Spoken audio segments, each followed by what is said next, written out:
안녕하십니까. 현덕경영연구소 임성원 소장입니다. 오늘은 요즘 그렇게 말도 많고 탈도 많은 무소유라는 말에 대해서 여러분들과 이야기를 해보겠습니다.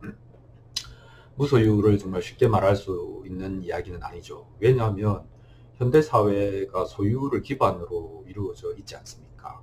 우리는 모두 주민등록증부터 시작해서 ID 카드를 가지고 있습니다. 그리고 계좌번호 같은 것도 가지고 있죠.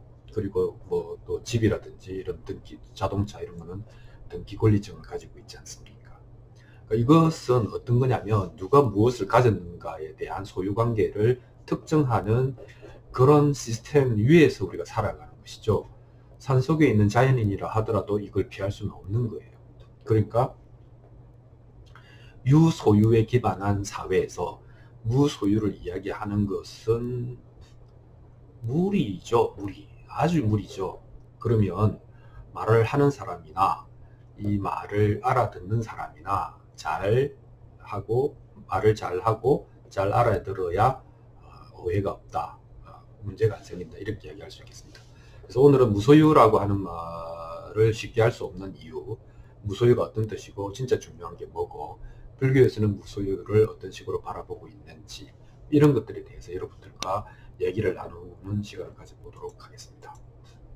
먼저 이제 소유 또는 무소유에 관련된 이야기를 몇 개 해보도록 하겠습니다. 처음에 이제 부처님 이야기 좀 해야 될 것 같은데, 2500년 전에 부처님이 보통 이제 나무 밑에서도 쉬고 평생 이제 길 위에서 다니다가 길 위에서 돌아가셨는데, 그런 부다에게도 두 개의 큰 절이 있었습니다. 그러니까 초기에 기원정사라고 하는 절이 있었고, 후기에는 중림정사라고 하는, 정사라고 하는 게 이제 깨끗한 곳이니까, 깨끗한 집이니까 절이죠. 이게 있습니다. 근데 이제 부다가 받은 초기의 그 절의 이름이 정확하게는 기수급고독원입니다. 그래서 이 앞에 기자 하나를 따고 원자 하나를 따서 기원정사 이렇게 이야기를 했던 것이죠. 그래서 그 부다도 그러면 부다는 엄청난 땅과 집을 받은 거 아니야? 이렇게 얘기할 수 있지만 내막은 이렇죠. 잘 이제 이야기로는 이 기수라고 하는 것은 제타 태자, 그 제타 왕자의 수가 이게 나무 숲이잖아요. 제타 태자가 소유하고 있던 나무 숲이 있었는데, 이 나무 숲을 이제 급고독은 장자라고 해갖고, 이제 제타 태자는 권력이잖아요. 급고독은 장자는, 이 장자라고 하는 것은 오늘날로 치면은 재벌이거든요. 급고독원이니까 이 급식 나누어준다는 뜻이죠. 고독원은 외로운 사람이나 이 고와 독이라고 하는 것은 고아나 독거노인이나 이런 사람들, 그러니까 어려운 사람들에게 뭔가를 나누어주는, 베푸는 것을 잘하는 장자. 그래서 그 사람 이름이 그냥 그걸 그렇게 해서 급고독 장자예요. 그러니까 이 제타 태자라고 하는 권력과 그다음 급고독 장자라고 하는 금력이 합쳐져서 부다에게 집을 지어서 이제 기부를 한 거죠. 근데 이제 얘기는 이제 이 급고독은 장자가 땅을 봤는데 그 땅이 마침 그 제타 태자의 땅이더라. 근데 제타 태자가 땅을 파셔 보니까 나 안 팔리는데 그렇게 사고 싶으면 이 땅 전부를 금으로 깔아봐, 이렇게 얘기했는데 급고독은 장자가 돈질을 했다는 거 아닙니까? 막 금으로 까니까 제타 태자가 놀라가지고 니 와이라노 이렇게 된 거죠. 근데 사실은 내가 쓰려고 하는 게 아니고 부처님이 일하는데 좀 돕고 싶어서 이렇게 한다.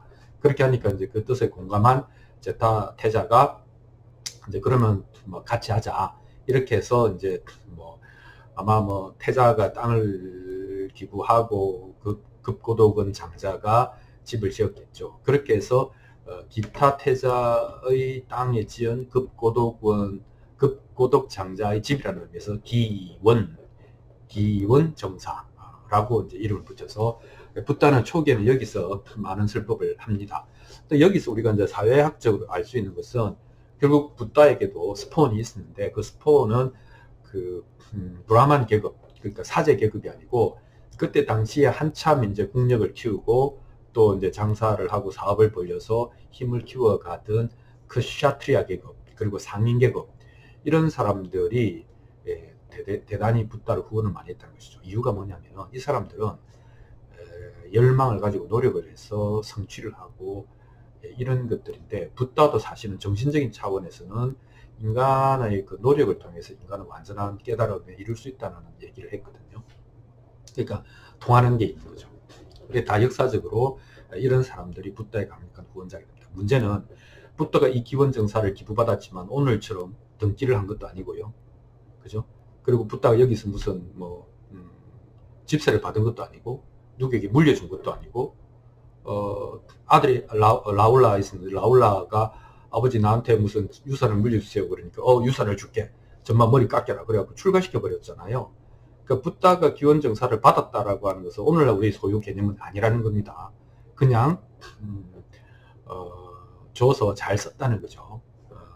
그 붓다가 돌아가실 때 이걸 어디 뭐 유산으로 남기고 이런 거 없습니다. 그래서 이제 그 붓다의 기원정사를 받은 이야기에서 우리는 소유란 무엇인가 하는 걸 생각해 볼 수 있습니다. 두 번째는 톨스토이의 소설에 보면 사람은 땅이 얼마나 필요한가 뭐 이런 아마 제목일 거예요. 단편 소설인데 이야기 스토리는 간단합니다. 그 평생 동안 자기 땅이 없었던 사람에게 당신이 하루 동안 이렇게 그 우리 땅 떠먹기 하면 이렇게 원을 이렇게 딱 그러면 요만큼 우리 땅이잖아요.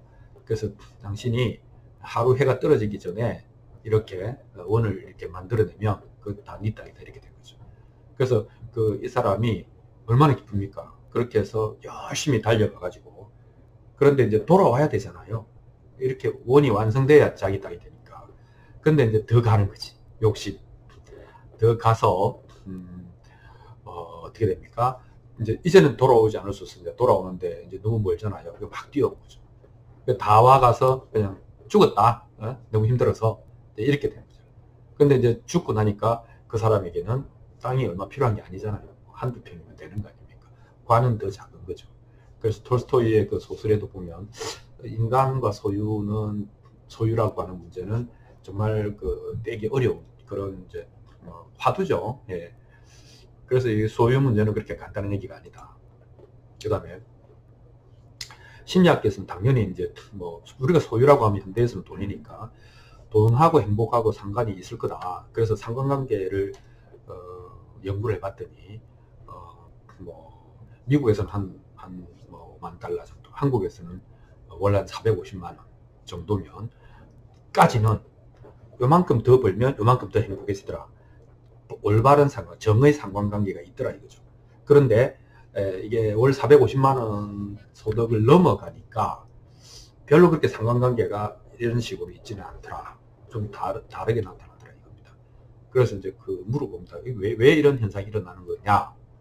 그러니까 아마도 아마 연봉으로 치면 5천만 원 되겠죠. 5천만 원 이상 벌면 그 이상을 벌기 위해서는 뭔가 생각보다 많은 것을 이제 희생해야 되기 때문인 것 같다 하는 정도의 추측이 있습니다.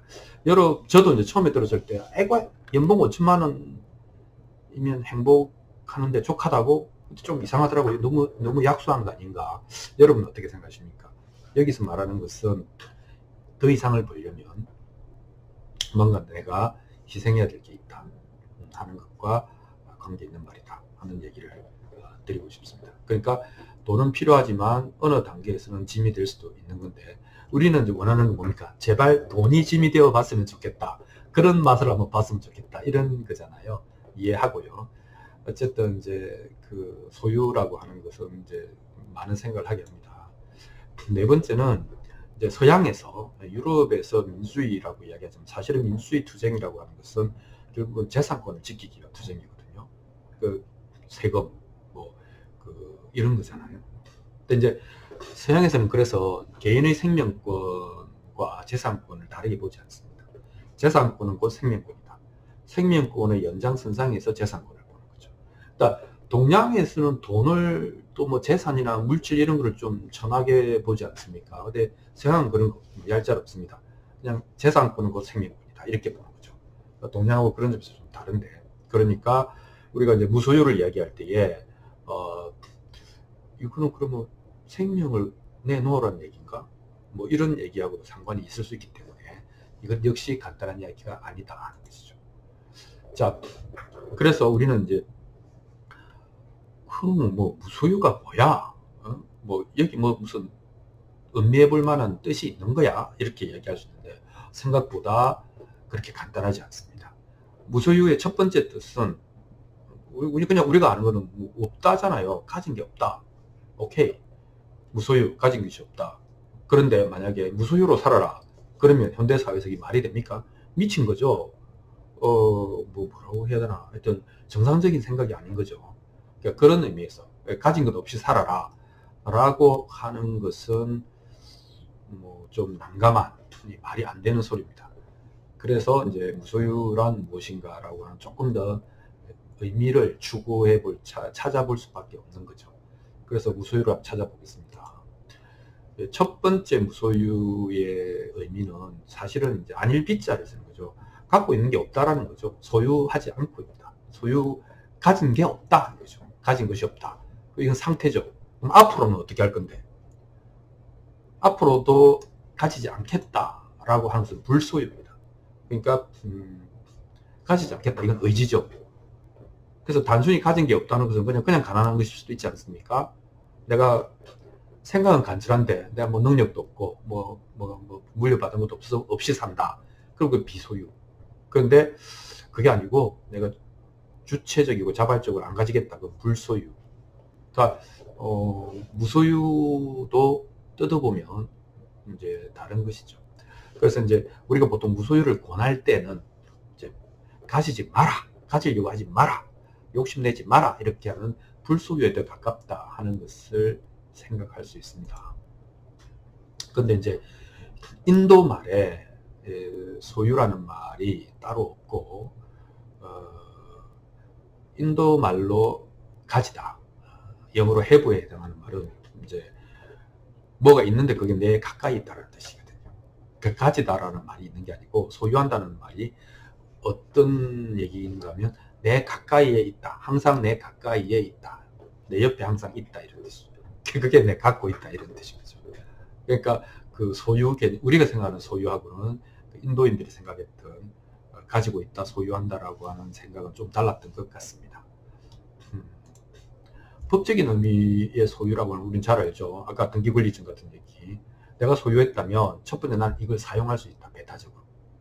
두 번째는 이걸 가지고 내가 뭐 세를 얻는다든지 빌려준다든지 해서 그걸 가지고 수익 활동할 수 있다.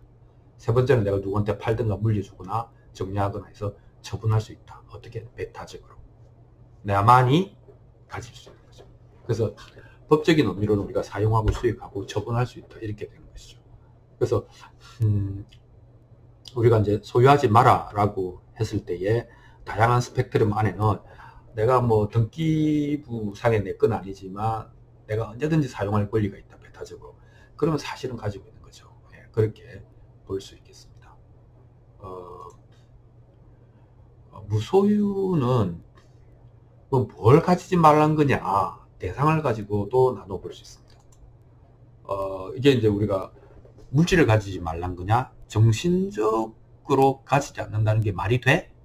왜냐면 성경에도 보면 가난한 자는 복이 있나니가 어느새 마음이 가난한 자는 복이 있나니로 바뀌었잖아요. 뭡니까? 사회가 복잡해지고 발전하고 커질수록 그러니까 물리적 의미의 무소유라고 하는 것은 애당초 가능하지가 않은 겁니다. 정도의 차이는 있지만 누구든지 조금씩은 가지고 있는 거죠, 이미. 그래서 이제 유소유 상태에서 무소유라고 하는 얘기를 할 때는 이게 대상이 또 달라질 수 있습니다. 그래서 첫 번째는 이제 원래 생각대로 물질적 무산자죠. 그러니까 이거는 이제 이것도 두 가지가 있는 거죠. 하나는 없는데, 뭐 돈이 없는데 자발적으로 청빈을 택하는 사람들이 있지 않습니까? 소위 말하는 뭐 법정선임이니 뭐 등등등등 자발적으로 청빈을 택한 사람이 있고, 두 번째는 내가 그걸 원하지 않지. 난 정말 가지고 싶은데 난 정말 먹고 살기 위해서 필요한데 원하지 않지만 가난한 사람도 있잖아요. 이 사람들은 무소유 개념하고는 다른 얘기죠. 이건 당연히 극복돼야 될 문제죠. 그런데 이제 조금 델리케이트한 미묘한 것, 그리고 어쩌면 우리한테는 이제 더 중요한 것일 수도 있는 게 정신적인 무산자의 얘기입니다. 이게 무슨 얘기냐면, 저 같은 경우는 이제 좀 배웠잖아요. 먹물이잖아요. 그리고 뭐 좀 학교도 좀 나왔고, 지식을 어떻게 보면 이용해서 지식을 팔아서 먹고 살고 있지 않습니까? 그러면서 이제 나는 좀 배웠다 이런 생각을 갖고 있지 않습니까? 나는 배운 사람이다. 정신적으로는 소유하는 게 좀 있는 거죠. 내가 뭘 좀 안다 라는 생각이 있는 거죠. 그럼 이건 정신적인 무산자가 아니고 정신적으로는 뭔가를 소유하고 있는 거죠. 그래서 이제 우리가 소유하지 않는다라고 했을 때 정신적인 측면을 찾아보는 것은 이제 중요하게 된 겁니다. 그래서 이제 뭐 성경에도 그렇고 도가적으로도 그렇고 불교적으로도 그렇고 종교적으로 보면 마음이 가난한, 겸허한, 겸손한, 마음이 가난한, 자기를 내세우지 않는 이 마음이 가난한 사람을 정신적인 이제 무소유자, 무산자라고 할 수 있죠. 그 다음에 조금 더 구체적으로 들어가서 내가 많이 배웠지만, 많이 알고 있지만, 내가 어떤 프레임을 갖고 있지만 그것에서 자유로운 사람, 내세우지도 않고 거기에 묶여있지도 않는. 그러니까 뭐 아는 게 이제 병이 되는 사람들도 있지 않습니까? 그리고 아는 것을 고집하는 사람들도 있지 않습니까? 또 아는 걸 가지고 모르는 사람을 이제 박대하는, 전시하는 그런 사람도 있지 않습니까? 그런 사람은 자기 지식에서 사실은 자유롭지 않은 사람이죠. 정신적인 유산자죠. 그래서 그건 뭔가를 갖고 있는 겁니다. 밖으로 갖고 있지 않아도 안으로 강하게 가지고 있는 거죠. 내가 어떤 사람인데 이런 거죠. 그 다음에 이것도 마찬가지로 다른 얘기도 있습니다. 못 배워서 무지하거나 무식한 사람이 있을 수 있잖아요. 그럼 이게 정신적인 무산자냐, 그게 훌륭한 거냐, 그건 아니지 않습니까? 그래서 이런 거는 또 정신적 무산자, 무소유의 개념하고는 다르다. 이렇게, 이건 결핍이죠. 이렇게 이야기할 수 있겠습니다. 그래서 어떻게 보면 무소유가 정신적인 측면으로 가면은 이제 자유라고 하는 개념이 더 중요해진다. 뭐 알지만 내가 그게 사로잡히지 않는다. 이런 이제 의미에 더 가까이 가기 시작하는 거죠. 그것이 이제 마음이 가난한 사람과도 일맥상통하는 겁니다. 그런데 생각해 보면 우리가 가진 것이 이것뿐일까? 그죠? 보이지 않는 것을 우리는 많이 갖고 있습니다. 예를 들면 미모는 권력인가? 미모, 아름다움은 권력입니다. 지나가는데 사람들을 한 번 더 돌아보게 하는 힘, 이거 힘입니다. 힘. 체력, 힘입니다. 그리고 어떤 기술이나 재주. 뭐 요즘은 노래 하나만 잘 불러도, 심지어는 라면 먹방만 잘해도 어마어마한 인기와 이제 그 소유를 누릴 수 있죠. 그 다음에 이제 그 인기 있는 사람, 이름이 있는 사람, 이것도 가지고 있는 겁니다. 뭔가를. 심지어는요, 불행 또는 뭐 그 질병, 뭐 하여튼 우리가 이제 동정심을 유발하게 하는 것조차도 뭔가 소유한 것일 수 있습니다. 실제로요, 결핍이나 불행이나 뭐 이런 것들이 엄청난 권력이 될 수도 있습니다. 항상 다른 사람에게 최우선적인 배려와 양보를 요구할 수 있고, 그런 사람에게 배려하고 양보하지 않는다면 뭔가 자기가 잘못하고 있는 것 같은 느낌을 주는 것, 그것이 권력이거든요. 그러니까 이게 무슨 얘기냐면, 우리가 그것을 사용할 수 있다면, 우리가 그것으로 뭔가 이득을 누릴 수 있다면 우리는 뭔가를 소유하고 있는 것이다.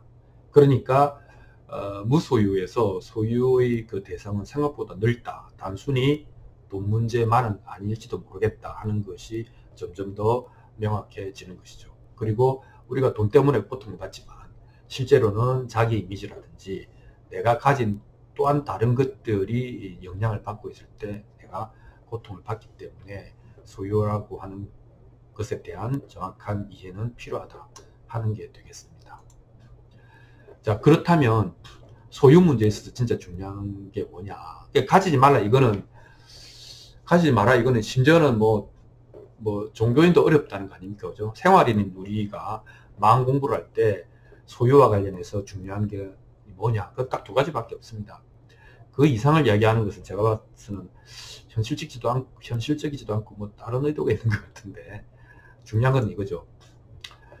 물질적으로 꼭 필요한 것만 가지는, 요즘 뭐 미니멀리즘 이런 것도 있지만 간소한 생활이라고 하는 것이 바람직해 보이는데, 그러면 우리가 살아가는데 꼭 필요한 니즈와 요거는 좀 욕심이다, 또는 요거는 좀 더 나간다라고 하는 완츠, 꼭 필요한 니즈와 완츠를 구분하는 지혜가 우리가 있냐, 그 경계점이 적어도 나에게는 분명하냐, 그것이 나의 어떤 물질적 생활의 질서를 부여할 수 있냐, 이게 중요하다는 것이죠. 사람마다 그 기준은 다를 테지만 어느 선까지는 니즈고 어느 선까지는 완츠라고 하는 것을 우리가 이제 정리된 사람과 그것이 정리되지 않은 사람은 이 물질적인 소유 때문에 많은 이제 겪는 일이 아마 차이가 많이 날 거다, 이렇게 이야기할 수 있겠습니다. 근데 이게 항상 어렵죠.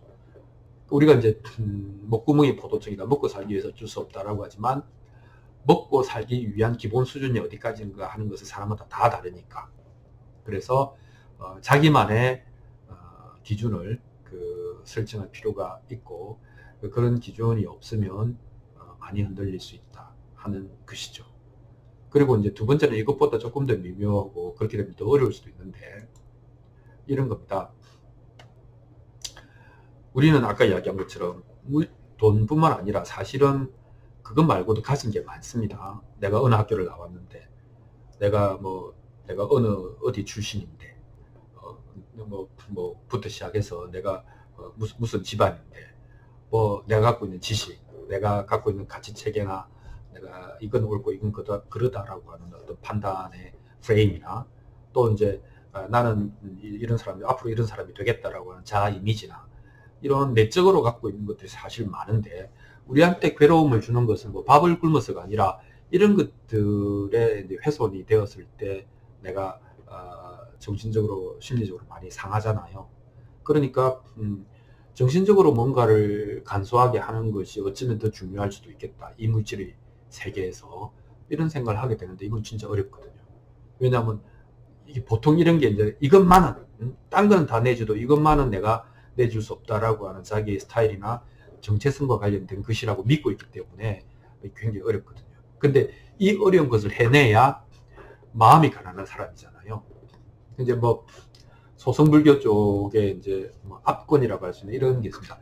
나는 상대방이 네가 틀렸다 그러면 틀렸는가 보다 하고, 네가 때리면 막 침을 뱉으면 얼굴에서 그 침이 마를 때까지 놔두고, 그러면 나도 편하고 니도 괴롭지 않네, 이런 수준으로, 거의 제가 봐서는 이제 수행자니까 그렇겠지만 삶을 포기하는 수준까지도, 그러니까 마음이 가난하다는 얘기는 정신적으로 자아 이미지를 내세우지 않는다는 것인데, 정말 쉽지가 않습니다. 그렇지만 우리가 이제 자유, 행복 이런 것들과 관련돼서 생각해 보면, 자기를 내세우면 내세울수록 즉 마음이 뭔가 자꾸 모으고 있을수록 행복해지거나 자유로워지기는 어렵다는 것을 알 수 있잖아요. 그러니까 실제로 소유 문제에서 중요한 것은 이런 니즈와 완츠를 구분하는 지혜라든지, 또 마음이 가난하다는 것에 대해서 정말로 이해하는 이런 것들이 중요하다고 생각을 합니다.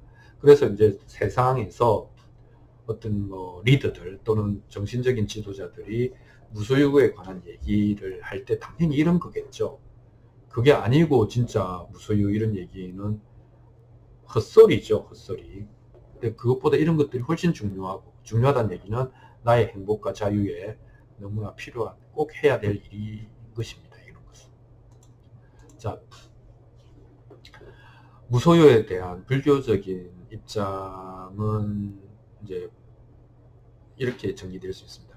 불교에서 말하는 무소유는 조금 더 들어가 보면 가지지 말라는 얘기가 아닙니다. 가지거나 가지지 말거나, 진짜 파고 들어가 보면 세상에 가질 수 있는 것은 없다는 것입니다. 세상에 가질 수 있는 것이란 없다. 왜냐하면 가진다는 것은 내가 무엇을 가지는 것이지 않습니까? 그러면 우선 내가 무엇을 가진다. 내가 자동차, 저는 자동차 산지 한 10년 다 돼가는데, 내가 자동차를 가진다. 그러면 이것은 대상이잖아요. 내가 소유하고 싶은 대상은 무상하다. 무상하다는 얘기는 항상 그런 걸 유지할 수 없다는 얘기입니다. 끊임없이 변해가고 종래에는 소멸해버린다는 것이죠.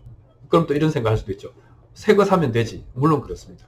하지만 이제 시간이 지남에 따라서 만들어진 것은 흩어질 수밖에 없다 하는 것이 이제 무상이죠. 그러니까 우리가 기대고 있는 그 소유의 대상이라고 하는 것은 끊임없이 생겨났다가 없어진다 하는 것입니다.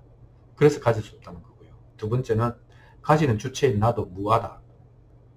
그러니까 그 나 또한 영원하지 않기 때문에, 나 또한 끊임없이 변해가는 존재이기 때문에 누가 가진 것이냐, 10년 전에 내가 가지고 싶었던 가진 것과 지금 내가 가지고 싶은 것은 다를 수도 있고, 그때 같이 있었던 것이 나한테는 지금은 의미 없을 수도 있거든요.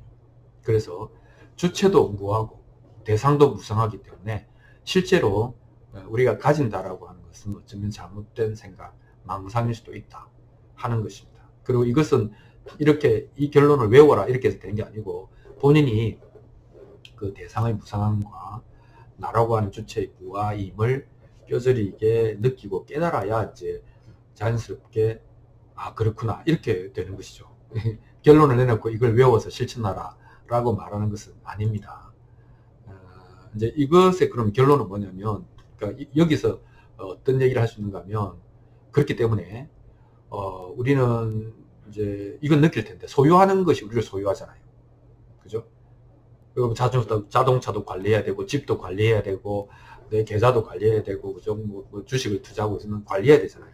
소유하는 것은 우리 생각보다 더 많이 우리를 소유하고 부려먹고 있는지도 모르는 거죠. 그래서 유발 하라리 같은 경우는 보면 뭐 우리가 이제 농업혁명을 해서 뭐 곡식을 뭐 쌀이나 밀을 우리가 이제 경작해서 먹고 산다고 생각하지만, 쌀이나 밀 입장에서 보면 자기네들을 알뜰살뜰하게 보살필 노예 뭐 일꾼을 수천 년간 부리고 있는 것일 수도 있죠. 인간을 그 자신을 돌봐줄 일꾼으로 부리고 있는 것일 수도 있죠. 그래서 뭐 그까지 안 가더라도 우리가 소유하는 것은 관리해야 되니까, 아까 수익 처분, 그 다음에 사용 이렇게 그러니까 관리해야 되지 않습니까? 그러니까 우리는 소유하는 것에 의해서 소유당하는 것인지도 모른다. 그 인계점이 있겠죠. 소유의 이익이 더 클 때도 있지만 소유 때문에 우리가 괴로울 때도 있는 것이죠. 그래서 그 인계점이 왔다 갔다 하는데 이제 그런 게 하나 있고, 두 번째는 그렇게 되면 소유가 곧 번뇌의 근본이 될 수 있다. 특히 이게 이제 그 정신적으로 나는 이런 사람이다, 나는 이런 것을 알고 있다, 뭐 이렇게 셀프 이미지, 자신에 대한 이미지가 이제 그 강할 때는 그 이미지를 이제 계속 그 관리하고 지켜야 되지 않습니까? 유지해야 되지 않습니까? 굉장히 힘든 일이죠. 그리고 이게 잘못하면 위선으로 갈 수도 있고 위험한 물건을 가지는 것이죠. 셀프 이미지라고 하는 것이 어떨 때는 생각보다 위험한 물건입니다.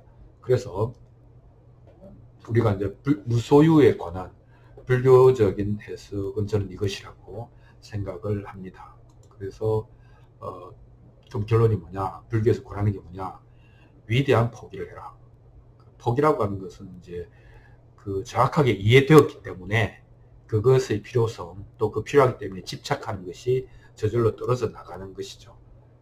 그러니까 이거는 안 좋으니까 이거는 없애야 돼라고 누르거나 막 이렇게 하는 게 아니라는 겁니다. 그러면 그거는 해결된 문제가 아니기 때문에 다시 더 크게 되돌아오죠.